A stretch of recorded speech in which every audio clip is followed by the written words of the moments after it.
So just finished here at the Volkswagen Arena, the MD-1 press conference with Jen Beattie, and I wonder whether that's a little bit of a clue into what Jonas Eidevall's team selection might be tomorrow afternoon.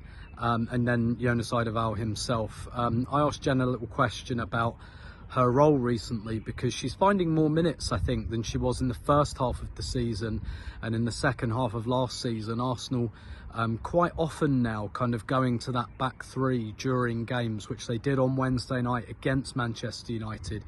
They changed at half-time, they moved to a back three, brought Jen Beattie on, and I asked her a question about kind of, that role for her coming into games. And Arsenal have used the back three in slightly different ways. They've used it as a bit of an attacking weapon. They've also used it to close games out recently. And like I said, I wonder if the fact that Jen was at this press conference hints at the fact that she might start tomorrow, and that I've suspected since Wednesday night we would see Arsenal start here at the Volkswagen Arena. Here's the Volkswagen Arena. I just couldn't quite get it in shot.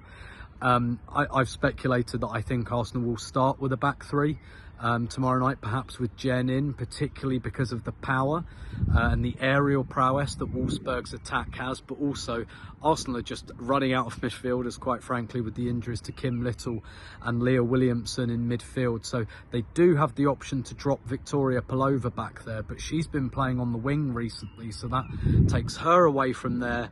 Caitlin Ford and Lena Hurtig are not available tomorrow night, so Arsenal really are down to the bare bones. So as well as a kind of tactical innovation to start a back three and perhaps try and keep things tight here ahead of the second leg at Emirates Stadium next week, I think it's also just a matter of choice. Arsenal have got more centre halves than they've got any other position at the moment, so I think we might see that back three tomorrow night with Jen Beattie slotting in alongside, between Lotte Wubben-Moy and Hafaeli, and then maybe Steph Catley and either Laura Wienreuter or Noelle Maritz as wing backs. I really think quite strongly that we'll see that, and if Caitlin Ford or Lena Hurtig are available for the second leg, then that gives them another winger to use. Obviously Gio Quiros not included in the Champions League squad, and again I always wondered about that decision, and Arsenal are very, very short on wingers at the moment, and they've essentially just denied themselves another one by leaving Gio out of the Champions League squad, but there's nothing that can be done about that now. So obviously Jonas's press conference was dominated by the news about Leah Williamson's injury. She becomes the third Arsenal player to rupture her ACL this season after Beth Mead and Vivian Miedema. Obviously Kim Little's season is over due to a hamstring injury.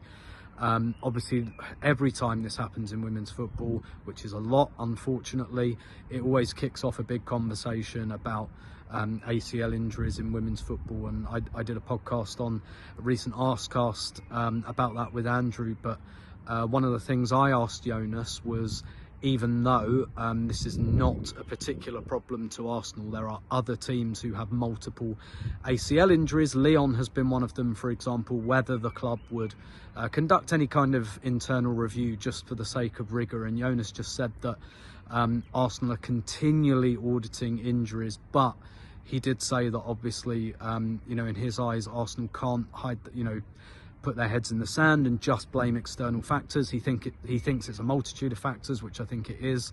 But he says, the club will look at their internal processes, loading, training, etc., and see if there's anything they can do or what the factors they can control to try and mitigate this. But that obviously dominated the press conference. But really, the main story here is that Arsenal play Wolfsburg in the first leg of the Champions League semi-final here at the Volkswagen Arena on Sunday afternoon.